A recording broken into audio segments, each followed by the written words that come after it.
Hey guys, I feel like I should be starting every video with this statement, but I'm kind of dumb. And what do I mean this time? Well, this time, last week I tried to talk about the races available in Dungeons and Dragons, but I somehow went too deep and not deep enough, and that was dumb of me, especially for a subject as open-ended as that. Look, the correct answer is every race is unique, and they're all built that way based on the mythological folklore that inspired them.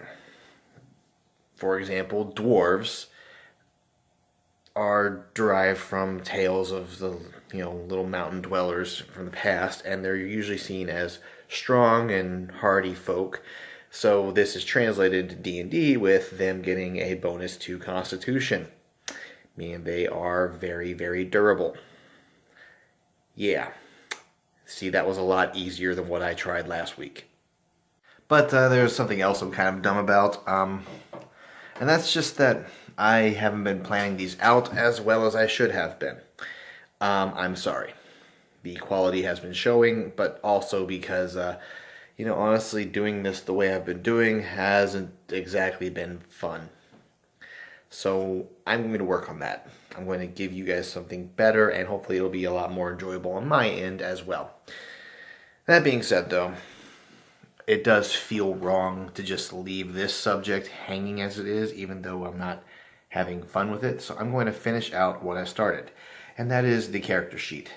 So I finished out the races. There's two more parts of the character sheet I have to cover, and that's backgrounds and classes.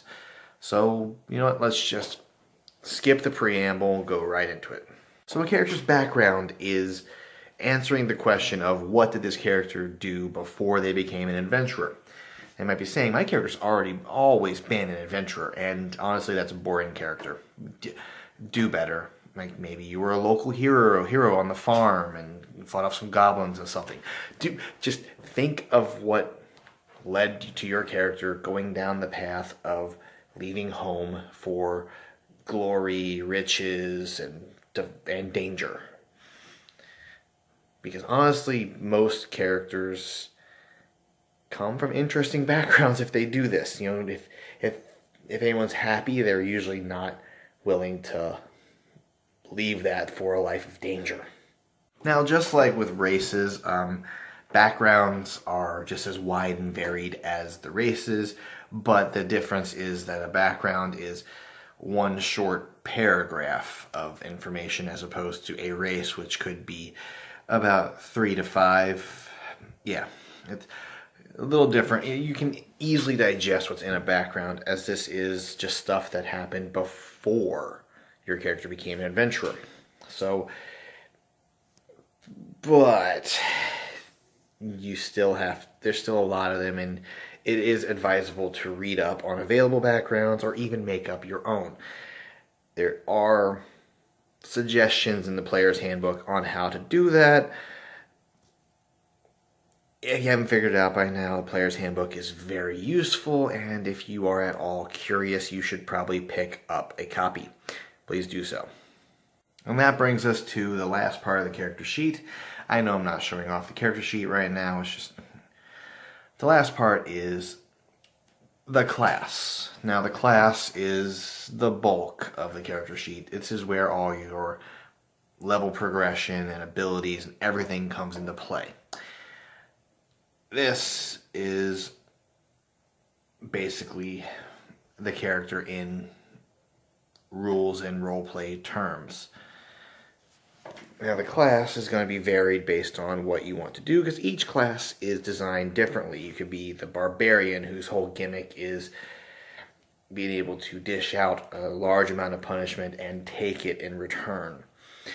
Or you could be the sneaky, stabby rogue, who's kind of sneaky, kind of stabby, can't take a hit at all. Similarly, kind of similar to the wizard, who's not very sneaky, not very stabby, but can deal out a lot of punishment, but will fall apart if someone's right in his face with a big axe or anything.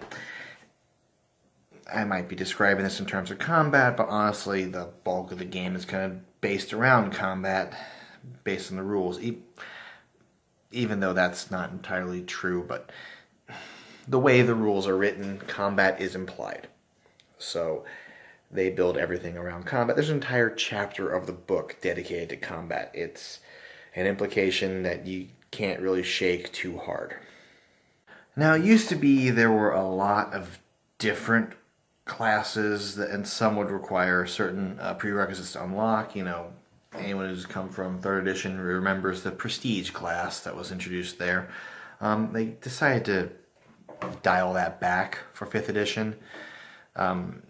Instead, what they did was they kind of boiled everything down to what they call archetypes. So every class comes with a number of archetypes available to them, and each of them has their own little tweaks on the fundamental gameplay.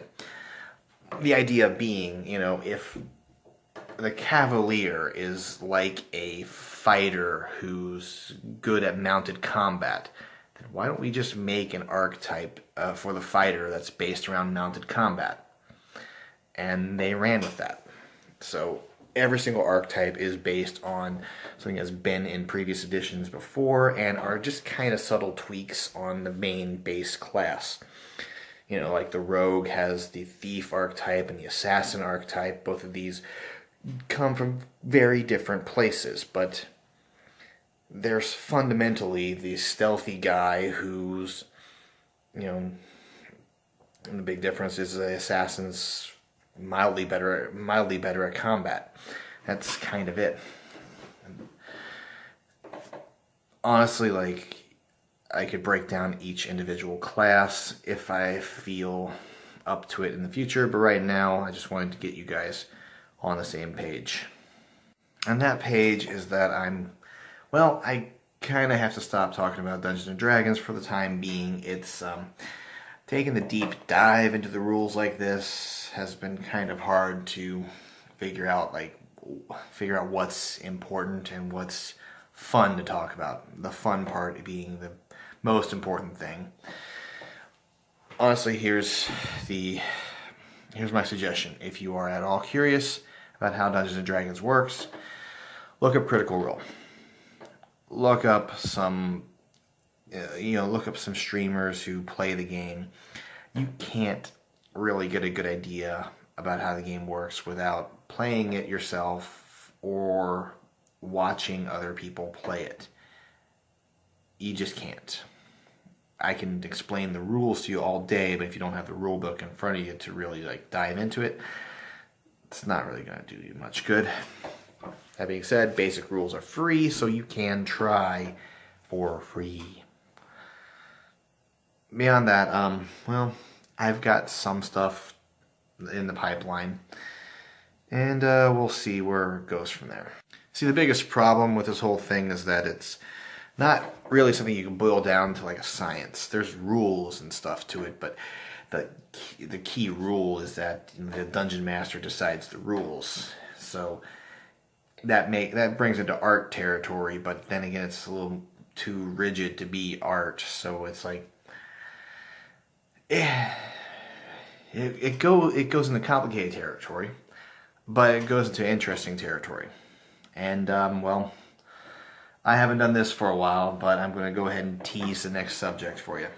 Next time we're going to talk about where art meets science and where science meets art. And I think that's going to lead you into a nice cross-section where my head lies. All right, well, until next time, see ya.